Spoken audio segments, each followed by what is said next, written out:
పరిశుద్ధ గ్రంథం ఛానల్ వీక్షిస్తున్న ప్రతి ఒక్కరికి దేవుని పేరిట వందనాలు తెలియజేసుకుంటున్నాం. ప్రేమ, సంతోషము, సమాధానం సదా మీకు తోడేంటి నడిపించునుగాక.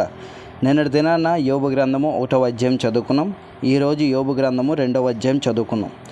దేవదూతలు యెహోవా సన్నిధిని నిలిచుటకై వచ్చిన మరి ఒక దినము తటస్థింపగా వారితో కూడా అపవాది యెహోవా సన్నిధిని నిలిచుటకై వచ్చెను.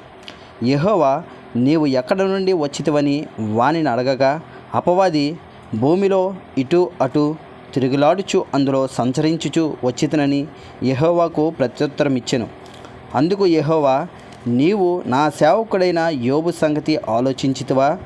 అతడు యథార్థవంతుడును న్యాయవంతుడునై దేవుని యందు భయభక్తులు కలిగి చెడుతనము విసర్జించినవాడు. భూమి మీద అతని వంటి వాడు ఎవడనూ లేడు. నిష్కారణముగా అతనిని పాడు చేయుటకు నీవు నన్ను ప్రేరేపించినను అతడు ఇంకను తన యథార్థతను వదలక నిలకడగా నున్నాడు గనక, అపవాది చర్మము కాపాడుకొనుటకై చర్మమును, తన ప్రాణమును కాపాడుకొనుటకై తనకు కలిగినది యావత్తును నరుడిచ్చును గదా.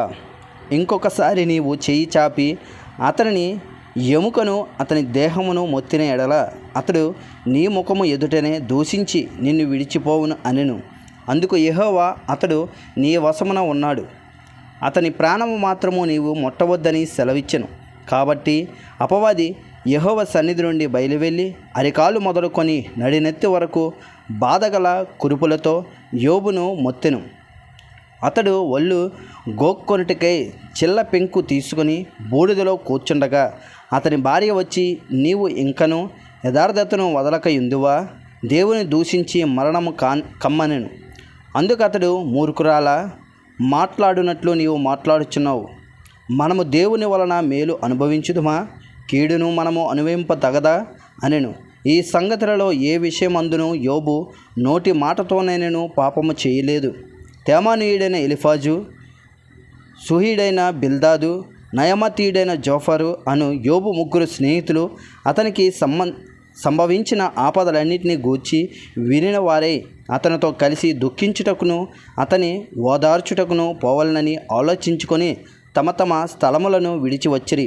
వారు వచ్చి దూరంగా నిలవబడి కనులెత్తి చూచినప్పుడు అతనిని పోల్చలేక తమ వస్త్రములను చింపుకొని ఆకాశము తట్టు తలల మీద ధూళి చల్లుకొని ఎలుగెత్తి ఏడ్చిరి. అతని బాధ అత్యధికముగా నుండెనని గ్రహించి ఎవరనూ అతనితో ఒక్క మాట అయినను పలకక రేయింబగళ్ళు 7 దినములు అతనితో కూడా నేలను కూర్చుండిరి.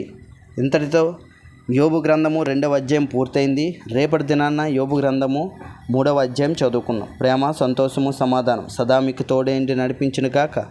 ఆమేన్.